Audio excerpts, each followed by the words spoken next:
जय श्री राम। एक बार क्या हुआ, गुरु का शिष्य था, 2 दिन के लिए गुरु की सेवा के लिए आया और बोलता है गुरुवर अब मैं घर जाता हूँ, मेरे को 2 दिन हो गया। बोले नहीं 2-4 दिन और रुक जा।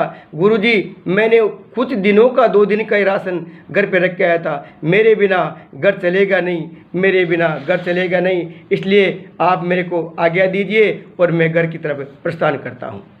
बोला ठीक है, तुम्हारी जिद ये है तो तुम जा सकते हो, लेकिन एक काम करो, ये मेरी एक पर्ची है, मैं इस पर कुछ शब्द लिखा दिया, इस पर्ची को रास्ते में एक मौन नाम का आश्रम आएगा, उसमें मेरा शिष्य रहता है, ये जाते जाते ये चिट्ठी उसको दे जाना।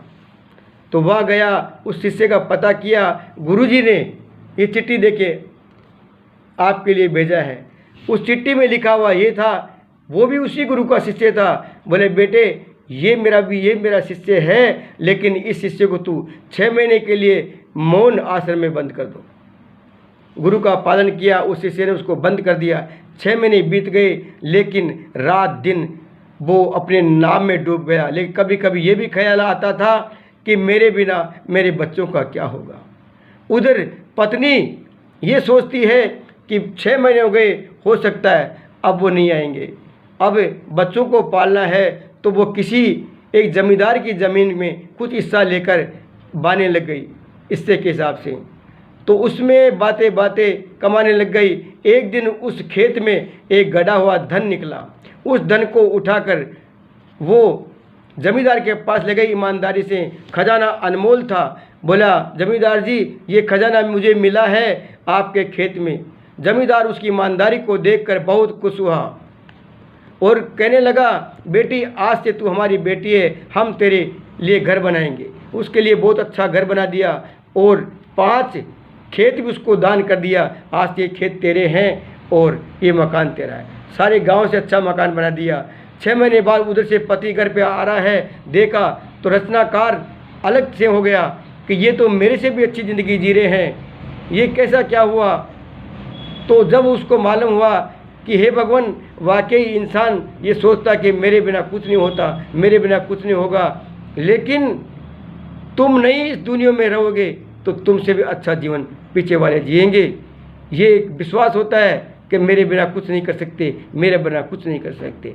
तुम्हारे बिना अगर तुम इस दुनिया में आए हो और चले जाओगे 2, 5, 7 दिन 10 दिन, तुम्हारे पीछे वाले रोते रहेंगे तुम्हारे लिए, लेकिन सब फिर अपना अपना कार्य संभाल लेंगे और तुमसे अच्छी ज़िंदगी जिएंगे और तुम्हारी एक फ़ोटो दीवार पर लगा देंगे। कभी कभी तुम्हारे बच्चे उसको पूछ के उससे हाथ जोड़ लेंगे, और नहीं तो दीपावली के दिन साफ सफाई करेंगे, दीवार से नीचे गिर जाएगी, पिताजी की फ़ोटो टूट गई और उसको कबाड़ खाने भेज दिया जाएगा। ये तुम्हारी ऐसी तो है, इसीलिए अरे तुम याद कर लोगे, तुम्हारे आने वाली पीढ़ी क्या जानेगी ये कौन है। तुम्हारी फ़ोटो को कोई आज प्रणाम तक नहीं करता। अरे दादाजी की फ़ोटो, दादाजी की फ़ोटो है, कौन किसको प्रणाम करता है। आज भगवान की फ़ोटो को प्रणाम करने वाले लोग यहाँ पे नहीं हैं, तो तुम्हारी फ़ोटो को क्या करेंगे।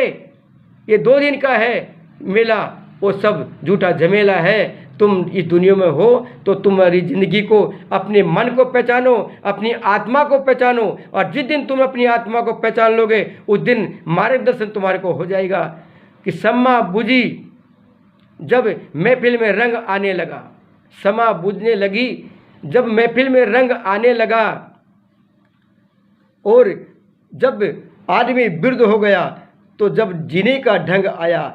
जीवन शरीर की एक एक मशीनरी ने जवाब काम करना सीखा जब एक एक पुर्जे पे जंग आ गया। समा बुझने लगी तब महफिल में रंग आने लगा। ये जब तू है तब तक है, जीवन तेरा खत्म हो जाएगा, लेकिन जीना तेरे को कभी आएगा नहीं, और जीवन जीना आ जाएगा उस दिन तेरा जीवन यहाँ से उठ जाएगा मेरे भाई। इसलिए परमात्मा को याद कर, परमात्मा को भी याद कर लिया कर, और कुछ ज़िंदगी में नेक एक ऐसा भी काम कर, एक निस्वार्थ भावना से काम कर, और निस्वार्थ भावना से काम करने वाले लोगों की विजय होती है। भले ही उन्हें संसार की वस्तु और संसार ना मिले, लेकिन एक दिन उनको परमात्मा ज़रूर मिलता है। जय श्री राम।